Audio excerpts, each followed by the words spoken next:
Hi guys, my name is Erik Jackson. I teach contemporary production techniques at Full Sail, and Hey, I'm Bobby. We're going to take you through some of the Ableton Live introduction stuff, and we're excited to have Erik take us through, so we'll go ahead and jump right in today. If you have any questions, go ahead and type your questions and we'll answer them for you. and welcome to the AP Town Hall. So today, we're going to check out Ableton Live. There's two different modes of Ableton. Typically, when my students receive live, this is the first mode that they'll see, and it freaks everybody out a little bit. This is the session view, and here we have the arrangement view, and all I'm doing is hitting tab here. So this is usually the first thing that I show students, are these two different areas. And here we can see we have two MIDI tracks set up already and two audio tracks. Of course, we have our normal timeline here. We have some transport functions up here. Stop, play. This one is record. And if we come over here to this area, we can see our BPM. So we can change that to whatever we need to. We have a metronome right there. And down in this area, we have all of our sounds and instruments and plugins and different things like that. And this browser's pretty extensive. If you want to maybe just take a quick peek inside the different folders there, and they can Sure. kind of get an idea if you want to pull something out onto one of the tracks even. Yeah. We have, we'll look at this category here, and we'll pull something out of here. Just out of the basic sounds folder, we have all these different types of sounds. There's ambient and evolving, bass, different bass instruments. All these different types of things. Booms for, probably can't hear that one, it's pretty low. Different effects and stuff. And what we can do is we'll just take, we'll take an ambient and evolving sound, and we'll just drag that here onto this MIDI track. And there we go. Oh, it's an Ableton instrument called Bengal. This thing's pretty awesome. So we've just loaded an instrument simply by dragging it on here. When I click these individual tracks here, that's what's going to bring up the instrument that's down at the bottom here. From here, we can go down. We can view drums. There's hundreds of different drum kits and different drum sounds in here. So some of these are MIDI segments of music, and others are audio segments in a sense. The difference between them being that the MIDI pieces can actually be programmed in a sense with different sounds. Although the performance would be the same, you could change out the sound set. Exactly. Yep. The WAV files obviously are going to be parts of recordings that you want to continue to trigger Yes. the same over and over again. Mm-hmm. And triggering these things, triggering MIDI in Ableton Live is very simple. Of course, MIDI controllers are a great option, but if you do not have a MIDI controller on the screen here, if you can see my mouse, up in the top right-hand corner, there's a little keyboard piano symbol up there. And if I turn that on, I can actually use my keyboard here, my So now typing you're keyboard. using the QWERTY keys actually to play and trigger. Oh, yeah. We can see it on the interface at the bottom left-hand corner as you're actually triggering different samples. Those cells are lighting up and the waveform is changing. And yeah, in each one of these, this is it's set up like a machine or an MPC, where this is called a drum rack, and each one of these sounds, there's up to 64 sounds loaded in here, and we have 16 now. And if you have a MIDI controller, or simply like I'm doing with your hands, you can turn on your metronome and record. I have this record button armed on this Abyss track. This is the drum track, and I can hit record up here.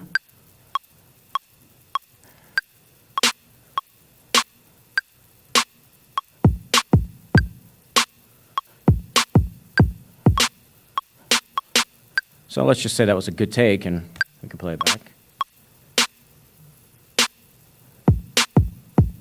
And I can double-click that to come down here and do further MIDI editing. So now the piano roll is open and you can adjust each one of those specific performance notes any way you want to. Yes, and I can trigger, if I turn on this little headphone symbol here, I can listen to the different sounds that are offered in here. Big bass, and so I can go through and lay some hats out. And again, because it's MIDI, you could even take the snare drums or some of the other sounds and change the sound that's being triggered. Yes. But not change the performance. Sorry about that. Just highlight these drums and pull this down. And yeah, we can get like a kit going here. Let's see.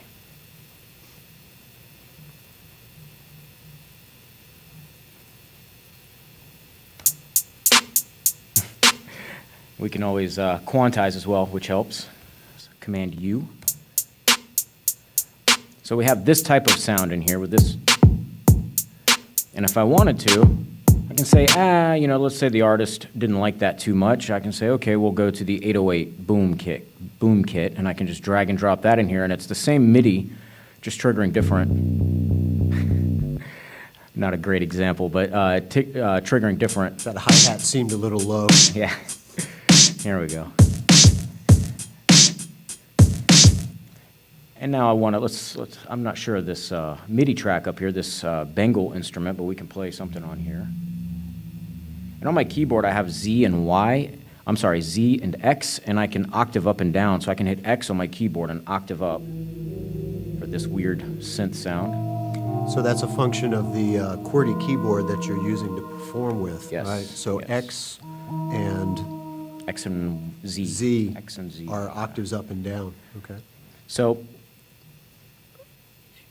far we've looked at sounds and drums, and sounds is humongous. You can go through here for days and look through stuff. Same with drums. There's so many kits that you can go through. Ableton now also has their own instruments built in. There is analog, which is an analog synthesizer. Collision, it's kind of like a crashing, different weird instruments that crash into each other. Impact. Impact, yeah. There's electric, which is essentially electric pianos.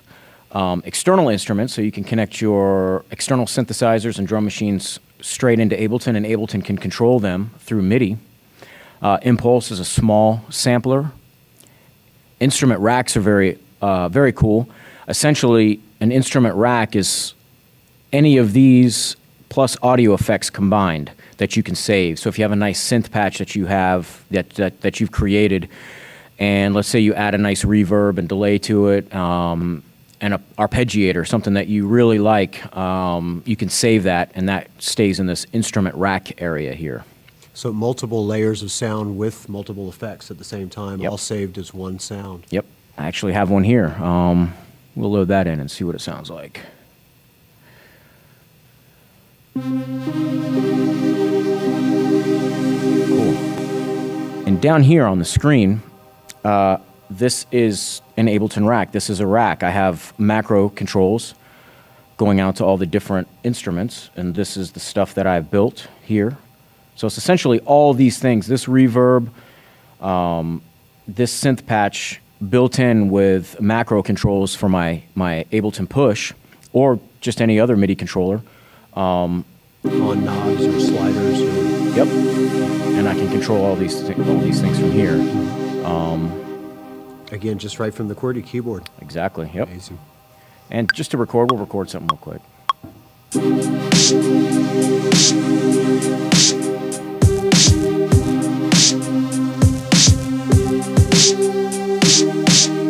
Cool, so we got a little loop going there. A quick way to loop is we have this bar up here. It's not active until you click on it. Once you click on it, you can drag it, resize it any way you'd like, and turn on this little loop function right here. And then when I hit play, it'll loop this over and over again. And because this is MIDI data, if you decide that you want the entire groove to be a little faster or a little slower, there's barely any manipulation at all besides just the BPM itself. Correct. Yeah, I can change the BPM down to 79. No problem. Up to pick up the pace here a little bit. Yeah. We can do that as well. And the same works with, let's go back to a normal BPM here. Safe one, I should say. That works the same for audio as well, which we'll get into audio warping here in a few minutes once we get through some of this stuff. But after the instrument rack is operator. Operator is a very powerful FM-based synthesizer. There is sampler, which is a sampler. It's a sampler. You can drag and drop in here, and you can manipulate forever. Pitch and oscillator, different type of global and filter effects, different type of modulation, things you can set up in here. You can even have MIDI, a matrix MIDI routing going on in here. So you can take a very short sound and stretch it out and do different types of wave shaping to it and stuff like that. It's a very, very powerful synth. And it's not the simpler sampler. It is not the simpler sampler. The simpler is, it used to be a simpler version of the sampler, but it's kind of taken on its own entity now, where now we have a classic loop playback, a one-shot playback, and a slicing playback. So I'll drag some audio in here real quick and see what I can find. So this would be more appropriate for single sounds maybe that you want to manipulate, as opposed to a whole kit of drums, in a sense, is where you'd use sampler. Even with the with simpler now, like let's say we'll take a drum loop, and I'm just winging this, so we'll see how it sounds. But I can drag and drop it right into this window, and I can hit slice down here at the bottom. And if you have a machine or another MIDI controller, now I can trigger these sounds from my MIDI keyboard or MIDI controller, whichever one it is. So you can play each slice individually now if you want. Yep. And I can... People would call that acidized. Yeah, there is I saw that term just yesterday, I think. I was reading something, and that term is being used a lot now. Nice. Yeah, that's when the slices show up. That's awesome. Another really cool thing with Ableton is it's the way it looks at samples and the way it's called warping. Mm-hmm. And I can either have it look at this sample as a beat, as a tone, as a texture, something to repitch, something that's a complex waveform or a complex pro. Complex pro being the best one that you get with your version here on campus. So we'll go with complex pro. This isn't the best kit to try to do much with, but let's say you had a normal drum break, you could take it in here and like people do on an MPC or a machine, they could chop it up. And just grab the individual pieces that you want instead of the whole loop itself. You can go grab the individual slices. Yep. And on screen there, if I have a sensitivity knob, and it starts off at 100 where everything's chopped up, but if I take that knob down, I just got to find where it's triggering from now. You can see the slices appearing and disappearing. Yeah, there's bigger pieces now, for sure. There's the first one. So you can take that and chop that up. The same you can do if you have a more complex type of sound or something like that. As well, you could... And is it conforming to the tempo of the session right now also when you're doing that? Yes. Okay. Yep. That's what the warping really is correct. all about. That's what the warping is all about. Every piece of audio that comes in, conforming it to the tempo of the current session? Essentially, it's time stretching that in a very smart way to keep everything in the same time. I just loaded a guitar sound in here, and I'll change it from slice to classic here. And it's just playing pitch right now. If you can hear it, it's just triggering the same sound over and over again at a different pitch. So the simpler and sampler are very, very powerful. We could literally spend the rest of the time talking about that. But that would be a lot of the workflow, it looks like, is maybe to be inside of those devices in particular. You know, one of the coolest things I notice about Ableton Live is every time I meet somebody that's using Ableton Live, they're using it in a different way. Mm-hmm. And it's some type of innovative way that I haven't thought of using it yet. And I can meet 50 people, and 50 people are using it in a different way. So it's that adaptable. And that brings me to something I wanted to say in the beginning. Ableton Live's not like, it's different than Logic, it's different than Pro Tools because of the first mode that we see. All right? In here, we can go into a whole different world in here where each one of these sounds is triggering, let's say, a scene. These would be scenes over here. So we've switched now from the arrangement mode, which was more horizontal tracks, and now we're going to session mode, which looks more like a mixer, but you're able to trigger all those scenes from the top the same samples, the same instruments. It's just a different way to look at your entire session. Yeah. Okay. And a different way of creating your session as well. In this mode, we can create a session and everything's very structured, very much so. Like I want this much of an intro, then I want my drums here. I want my drums again at this point here. Right. Timeline based. Yep, everything very thought. timeline based. So if you have something that's regimented with vocals or something like that, this mode would be where you'd want to stay. This one for a little more experimental. If you're, let's say you're doing something instrumental or some type of electronic based music where you can set up all these different scenes to trigger the song. You can trigger As a them live set. as a live set. Yeah, you can trigger these in different ways. You can set it up to manipulate running these in different ways as well. So it essentially plays the whole entire show for you. You know, it's interesting that one of the students that I was talking to on campus just recently was talking about not having master mixes of his music because everything was being played out of Ableton Live. And he said, if you want to hear my song, I'm going to have to play it for you. Yeah, There was no real There wasn't timeline no master version of it. Yeah, exactly. That's cool.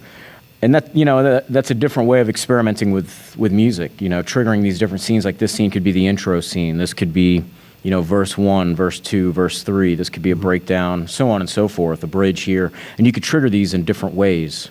You don't always have to trigger it in that same way. So if you are playing a live show with it, and let's say you're playing like a slower song, but you tell the crowd wants to be uplifted some more, you can kind of end the song a little quicker and get on to the next one. And it wouldn't even have to necessarily be a mouse that you use to change scenes. You could assign each one of those to a note on the keyboard. Yep. Maybe in an octave that you don't play regularly, and just have that be trigger that. the control functions in a sense. Yep, you can trigger that to trigger moving to different tracks or whatever you'd like. But we'll kind of stay over here for today.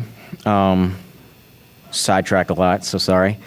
We're It's a thick piece of software, and so it's interesting to kind of touch bases on all these and for sure. maybe grind down into the areas that you spend the most time with yourself. Okay, yeah.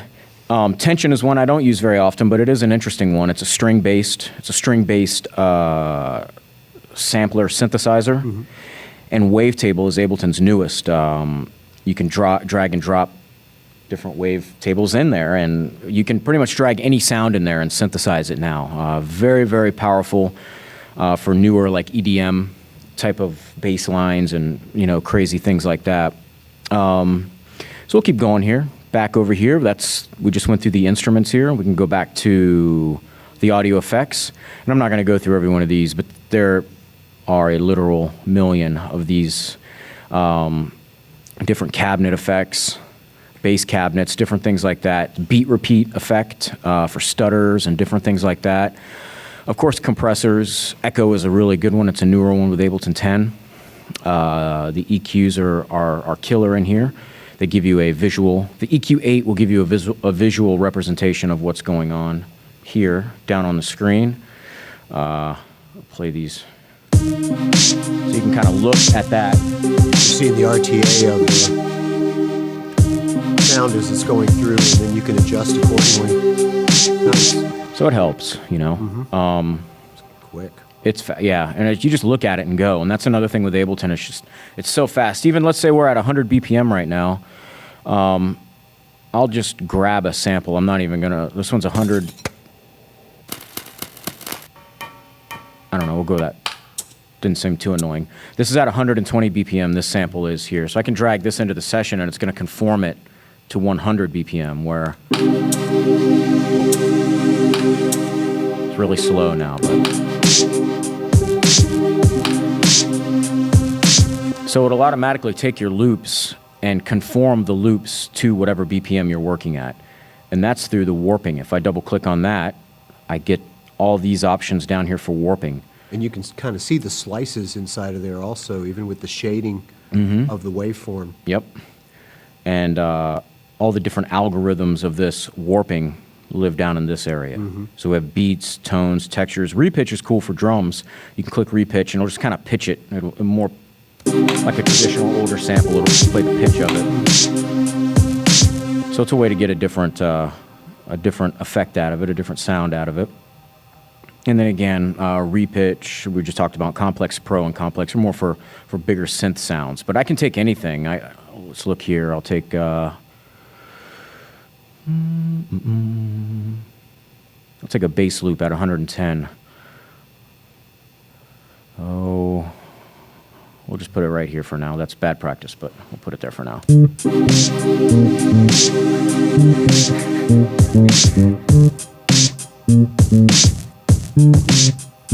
So that's a loop at 110 BPM. That kind of worked with the chord. It Can did. you run that again? With the chord? Yeah, actually, grab that. Let's loop that whole section right This in there. this Sure, part, the yeah. drums and the... Yeah, why not? All right. As long as we're doing stuff on the fly. Good times. But it will loop this over and over again, and I can take these looping points in here. Another cool trick I was showing at our Hall of Fame, actually, is you can take your start time of this loop and change it. So you're kind of changing up the loop at that point. Boom, boom, boom, instead of... So I can take... dropped beat 1 in that second measure. Yep. And you can just choose to use that part of the sample if you want to. Yep, and then now it'll play this front piece at the rear end down here. So I'm just kind of changing everything on the fly. So, cool, let's go back into here. We have all of our audio effects. There's so many in here. Anything that you would ever need. In MIDI effects, there's some cool tricks in here, some cool stuff in here. There's an arpeggiator. Has a few different presets for the arpeggiator, but it's pretty basic, but it will it'll go pretty deep. There's a chord. Let's see. I forgot what sound this was here. And these effects are only going to work on the tracks that have the MIDI data in them. It's not going to work on the tracks that have waveforms. Correct. Because it's only MIDI plugins that we're looking at right now. Yes. The chord will allow you to take a single note. I'll drag it onto this track here. It'll allow me to take a single note. Where to put it? It's in the very beginning here on screen. And I can take these and shift these however I want them. And it's now creating a chord. The fourth, the seventh, it's playing the fourth, the seventh, and the 10th. So we'll go, go to 12. There we go. So with one key, I can create a chord just with that one key. Or create bigger keys if you're playing, bigger chords if you've already playing like a trichord or something like that in there. But there's a bunch of different presets for that in here as well. MIDI effects rack goes pretty deep. You can put an arpeggiator on there. There's some experimental things. We won't get into that too much today. Note length, if it'll alternate the length of your MIDI notes if you want to add some randomizations to that. Pitch, there's a randomizer. It'll just throw random kind of MIDI notes in there if you want to randomize something. But the one I like to show people a lot, they think of it as their music-making safe space, I guess, for lack of better terms, is the scale tool from MIDI. Now, you don't want to use this as a shortcut or a cheat tool or anything like that, but it is a good way to check your work. Let's just say C minor. We'll take C minor and I'll drag it right on top of that track and it opens up. I'll click my track. I'll get my chord out of there. And here, down here on the screen, is my scale plugin. Now the bass says C minor, so anything I play on here, I can play it blindly and everything's in C minor. If I turn this up, now it's going to play in E minor.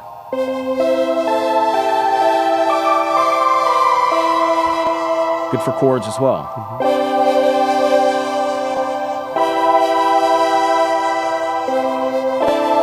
So pretty much anything you hit's going to be constrained to that scale.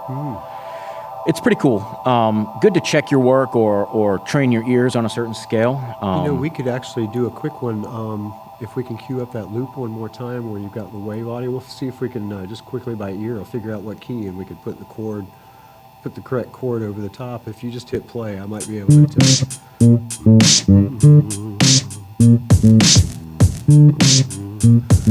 I'm going to go with G minor. G minor? So we're changing the bass here to G. Not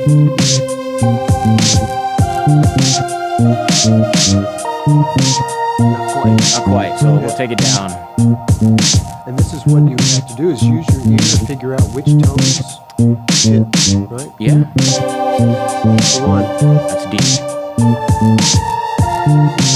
So it's sticking to D right now. Very nice. It's cool, especially if It's you're really playing live. intuitive, too. It is. And especially if you're playing live or if you're in a key that you're not familiar with, you can get in there and get your ear kind of, okay, this is where it needs to be, and Yeah. then turn it off and learn the scale and the chords. That's important. And continue to work your ear. Exactly. Right. And then also in MIDI effects, there's a velocity tool as well. So I'm going to go ahead and open a session. I started creating this over the weekend, and it actually turned out to be really, really cool. Do you start with a template when you work on songs, or you kind of open up session from scratch and just Yeah, I'll open dropping up stuff in? I'll open up one from scratch, and I kind of start working in tones. So I'll just kind of pick a tone or find a sample or something to that effect, and go from there. In this instance, I just have a piano playing here. I can solo that right there. Let me widen that back up a little bit. We can hear that a little bit. So we got the piano here.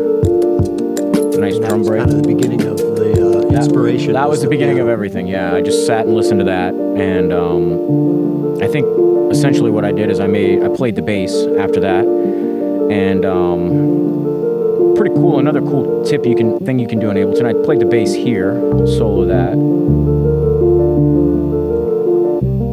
So I got the bass. I didn't really like how the bass was recorded, so I created a MIDI track underneath it. And a really cool thing you can do with Ableton is you can take this audio file right here and drag and drop that onto a MIDI track. And it wants to convert. It wants to convert. So it's asking me, is this a harmony, a melody, or drums? So this is a bass line, so it's going to read it as a melody. So I can click that,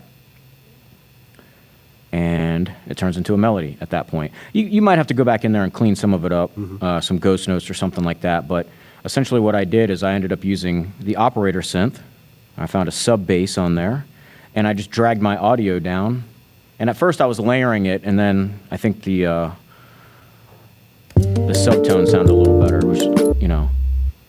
And that whole process, audio to MIDI, is actually where all the DAWs are right now in Yes. terms of the kind of the leading edge of Yeah. technology, is be able to convert this as quickly as possible from audio to MIDI. Almost in real time, I guess, would be the ultimate It is. expression of this, to be able to This is the take audio. fastest I've seen it. Even 10 years ago, Ableton was doing this to perfection. So now I have a nice layer of actual bass guitar with a sub sound, you know? MIDI version of A MIDI version of it, right. And I have it in MIDI as well. So let's see. My drum break, that was from an external instrument, so I recorded straight from the external instrument into here. And I kept going, you know, from there I would listen and added a sound just from a little keyboard. And I put an auto pan on there. These are all these tools are in the audio effects. So I put an audio pan, auto filter, an echo sound, and a big shimmer reverb. And that's another thing that's a little different with Ableton Live as well, is that a lot of times you'll drop your effects right onto your track. There are, you know, your send and return tracks here, but a lot of times in Ableton, I don't know, for some reason, everybody just seems to gravitate more towards, I'm dropping this reverb on this one track. So all the plugins are ending up on a track-specific kind of basis. Correct. And you're not using busing. Not too much. In the traditional sense anymore. No. And I don't know why Power that of the is. machine. Well, the It power is. of the machine is actually what's outstanding, because you can start thinking of each individual track as wanting and needing any plugins that you want, and just stack them on the track itself Yeah. without using buses. Yeah, that's true. The advantage, I suppose, would also be the ability to save that channel with all of the plugins Which and you all can of do. it. Yeah. Yep. Yeah. I could click this and, well, we'll go back to one here. I can click on this. All the modules sitting there right on the bottom, Yep. all selected now. If I click that save button, which I'll do it, there it goes. And I can name it demo auto pan or whatever I want to name it, I can name it. And it lives there now. So anytime I want that effects rack again, I can just drag and drop that onto the said track, and there we go. But this is an example of creating in this mode of live. Again, arrangement mode is what we're looking at. It's more Correct. traditional. Yeah, more of a traditional view. And then, for time-wise, I started to create something in the horizontal mode. Or did I? Ah, here we go. Okay. Cool.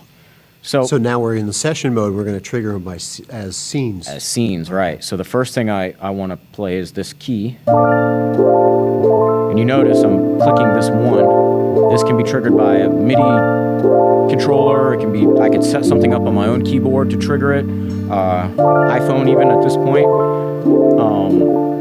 So let's say I wanted that sound playing. I can copy this down. And this will just be, I can rename this. I'm hitting Command R. And I can name, let's just say, oops, intro. And it's up to your own personal preference. I would name add drum at this point because I know kind of what it is.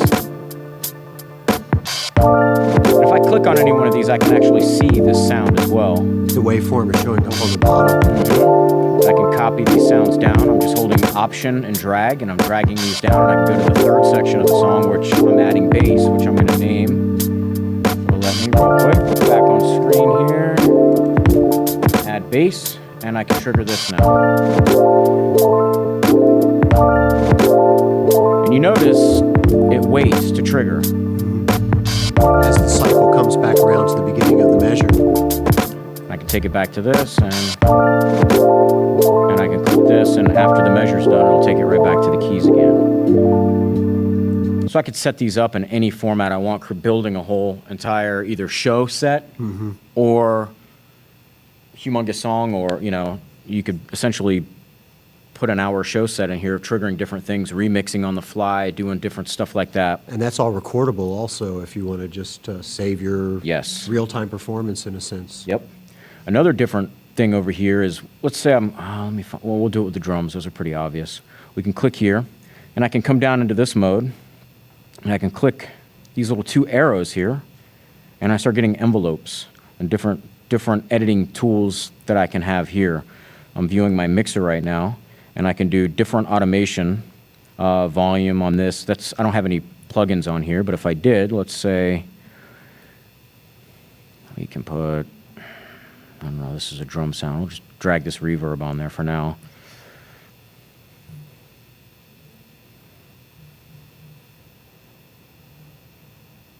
Oh, did it show?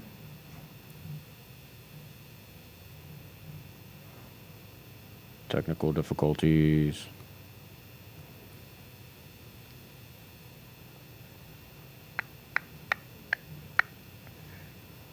Huh. It's not letting me add anything to that drum break. Look at that.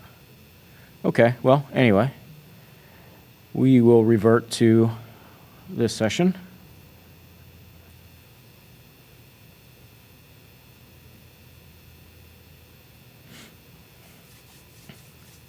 Great. This is a fairly large session, and it does open fast. To me, it's a fast opener. So let's say I'm going to copy this. I can hit Tab and go back into here and copy and paste that here and just trigger this. I'll solo this. And we'll try an EQ. Oh, it is not letting me add anything. This must be why. That was my fault. EQ3 will add to this. So I can click on this again, click on my two arrows, and now I can view my mixer here. Different track panning. In my mixer I can pick, there's my EQ8 and there's my actual mixer. So if I dropped another plugin on here, let's say a limiter, now when I click on this waveform, I can write automation in or control all of these functions straight from here. So I can have a limiter on this one, but copy and paste it and not have a limiter here. And So then each have- one of these is a separate lane of information. Correct. It could be the same audio loop, but different effects, different types of things on all of them. And if it's a MIDI track, which I don't have on here, but if there was a MIDI track, we'll put one in. Solo that. Come over here to instruments, and we'll drag in an operator. You can drag and drop that. And I click on that, and of course on screen here is my... Go a little lower. Cool. So I can have that there, and then on this one, so just for demonstration purposes, you can have the same instrument, but different parameters Chords, and MIDI, right. different chords, different parts of the song built into this. And of course, once you get in here, you can fix it all up and make it proper. So that's the MIDI data of the chord that's being performed. Correct. And if you let up on the playback arrow of that particular scene, it won't play all the way through, and it'll stop also where you want it to stop. Yeah. So it's not like a one-shot, I guess. You is can kinda make what it I'm getting at. down. Good question. Back down at the video, down here in this area, I can either loop it or I can have it not loop. So that one in particular, I had loop, so that could just play one time. Or let's say you had a MIDI solo or something you were doing at that one point, and you didn't want it to loop back over. You could not have that engaged. But having that engaged will just loop them over and over again. And that's on a scene-by-scene, a clip-by-clip basis. Correct. Yep. So from here, it's just a whole other world into this environment that you can dive into. But typically, people typically start back over in this general direction. And yeah, let's see here. Let's see. Within Ableton, you can access any folder that you want from your hard drive. You can click down, if you're looking at the screen, come down here to Add Folder. And I can click anywhere, a session or whatever, some folder that I have samples or something like that in, and hit Open, and that will always mount over here. Even if it's an external hard drive or something to that effect, it'll always pop up over here. Like my samples is missing right now because I don't have my drive plugged in. But your libraries are available all the time as soon as you plug them in. As soon as I turn it on, plug it in, there's no wait. It's all there, very fast. And it's essentially the reason I love Ableton so much is it's just a big looping machine. That's what it seems like to me. I can take anything and drag it in there. Typically, I'm creating with other drum machines and different things like that, and having those interact with Ableton and recording those in. Maybe we can do that on another video. That'd be great. Let's see here what we can do here. So we'll bring in something I know that's active. We'll keep it in live. I downloaded this especially for today and haven't been able to mess with it too much yet. This Palace plugin.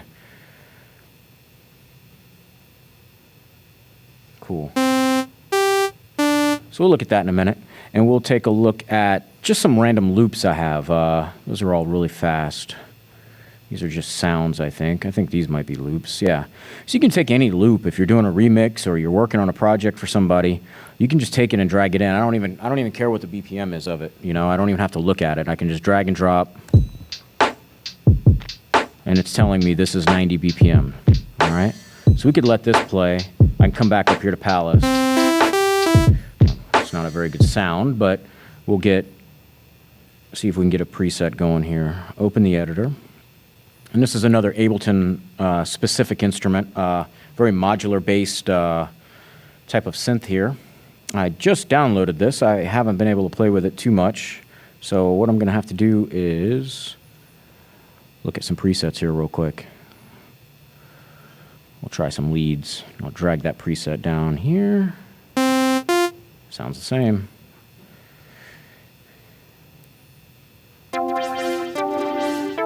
There we go.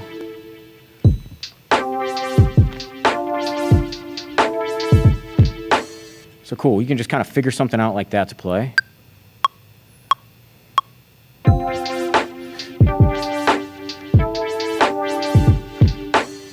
So I can get that, make sure it's a loop, and I can just stay in Ableton here. Duplicate, duplicate, duplicate. And it's coming off track a little bit, so when you do this, you got to make sure that it's going to be a proper loop. You can edit this out a little bit. Seemed like there was an extra beat kind of waiting in the measure. There was, yeah. At the end, and so you're just going to pull open that space. Yep, I can pull it open. To take care of it. Exactly. Make sure it snaps. It's snapping to grid here, and then I can take it right back to where I want it and hit Command J, and that's going to consolidate that. And I can go in here and kind of look at the performance, which is sloppy, unless you want a little swing to it, but. So it's nothing spectacular, but I can hit this loop button here, and now this is a MIDI loop. And I just have this sequence going now.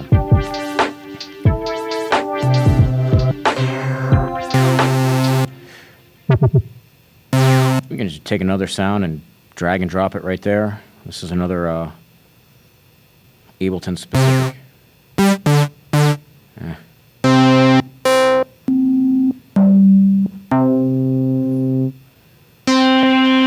I'm so picky. I don't like any of these. I'm sorry.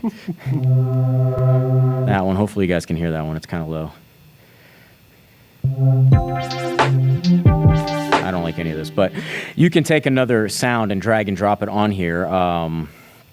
Any type of instrument. Also, another cool thing in Live is the thing that they've been doing lately is they've been doing these drum racks of entire sessions, essentially like songs almost, where, let me find one here. I thought this was one. Where I can come in here and hit drums. There we go. I can drag and drop that onto the screen. I'll delete this MIDI for now because we don't need it. And if you look down here at Live, I don't know why this is up. Each one of these things I'm triggering. It's more like a song-based 16 pad, so I can find out where that's playing. I got to octave down a bit. It's easier with a controller. I'm amazed watching you play on a QWERTY keyboard. This is actually very... It's challenging. Yeah. All right, so we have... Very entertaining. Thanks. We have this sound. I'm just going to keep this drum loop here for now. And I can hit record. It's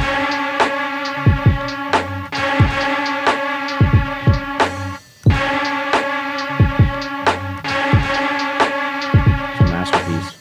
All right, so we can take that. I'm going to put my little loop function on. And I'm double clicking on this again to see the MIDI. You can see my mistakes here. I can fix those real fast, or unless you like that in there, you can kind of leave it. Up to you. And then I can turn on these headphones here and I can listen to...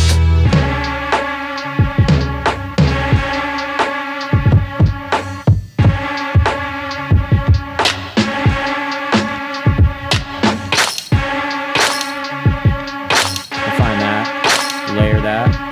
And put it in record. Oh, but see what I did is I recorded right over myself. And so you can merge the data also if you want to, You can. as opposed to writing over the top of it. Yes, you can. And you can also just plug it in here. So if you wanted these hi-hats in here, you can Just mouse them in. Just mouse them in this way. And that's what a lot of people do. And there's nothing wrong with that. So you can... Along with that, you can use some of the MIDI effects that we talked about in here. Velocity. Mm-hmm. And drag and drop that on here, and it'll add some randomness to it a little bit. It's easier to come down in here. I don't know why this thing's stuck open right now, but it's easier to kind of come down in here and start altering or fixing up your MIDI effects. Mm-hmm. So this was just a very basic intro to Ableton Live, and there's so much stuff to cover, it's kind of hard to not miss something. But we covered this area here decently well. You have your transport functions up here, our looping tool here, metronome here, BPM here. You can tap as well. Get something random. Mm-hmm. And awesome. You know, it occurred to me that we don't have a monitor for questions. So. You can ask, send them to you. Okay. You might have anyone to ask me. Or you guys can ask me. Yeah, if you guys see any back there, if you guys have any questions, you can type them in the chat, and they will tell me, and I'll do my best to answer it. I'm going to ask my dad any If you come into any other questions, maybe if you're watching the after of this or something, it's ejackson@fullsail.com. You can shoot me an email, and I'll do my best to answer it. So we'll leave a couple seconds here for some questions. We'll have to do this again because there's about another 9 hours of things to show.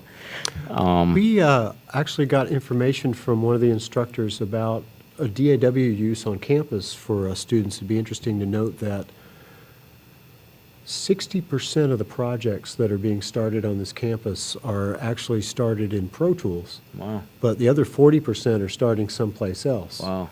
But 90% of the projects are being finished in Pro Tools. Wow. So people will start in some place like Start Ableton somewhere else. Live, get the content, and end up And dropping send it into over Pro into Tools. Pro Tools. Wow. That's interesting. Any questions out there? questions. Okay. Too much people saying they want that sample. They want that sample. Ha ha ha ha. Okay. Well, that's another town hall. Which sample? This. Oh, it was a while back. Right, Okay. right. Well, shoot me an email and I'll do my best. Most likely, it was something here in Ableton or something I created, so I don't mind sharing. Just let Eric know which bars you want him to bounce to disk, and he'll take care of it for you. Exactly. All right. Well, I guess if we don't have any questions, I'm just going to go on for another couple minutes. I'm going to open up this song again and just kind of talk about what I did in here. I can't remember which one it was. I think it was this one. Getting close to 4, but as you can see my messy screen. I set this screen up as an example of what how not to have your screen. Oh, Ableton died on me. Great. I'm impressed, though, with how Sign. quickly you can get musical ideas out of your head and into a listening environment. You know, just to be able to confirm stuff really quickly. It is. About what you It's hear. very fast, especially with like external instruments and stuff like that. It flies. If it crashes on me again, we're going to say it's a sign and call it. But oh, come on, this never happens. It's got stage fright. That's what it is. Here we go. Okay, so cool. All I had to do is talk to it. Just warm it up a little bit. So the drums here. You guys can hear that. I'm sure you can. Oh, ignore. That was from the MPC. And I came down here and created a lead on the Teenage Engineering OP1 synth. Just a weird little... I kind of get in there and just start playing stuff and then add effects to it. I'm sure you guys, hopefully you guys can hear that. I can't hear it very well from where I'm sitting. I like these real small little layers, though, because when everything fits together so nicely, it just gives the music a depth. Yeah. You know, it forces people to listen to your stuff again. I think because so, you know yeah. you're not gonna hear catching the first everything. thing- Yeah, the first time around, yeah. And people often ask me, they're like, how do you make music? Like, what do you start with? And do you start with drums? Do you start with keys or something like that? And I say, I try to start with a texture. I just try to come up with a texture of something like, whatever it's going to be, either a Rhodes or a pad or something added in with something else, kind of layer those things together and just kind of start picking out sounds from that, like, okay, a bass tone like this would sound nice with this, and just kind of start building it gradually. And Sometimes the hardest part is to figure out when to stop. that is true. And I actually got into that here at the end. If you notice, I named this on the screen. This is not a loop. Let's see. I think I even left the horn in here. Oh, I was You trying hear to... other ideas. So it's Yeah, well, smooth. this is another great thing about live is I'll take this horn sample here, and this is a horn. I have a good friend of mine that plays horn, so I took this.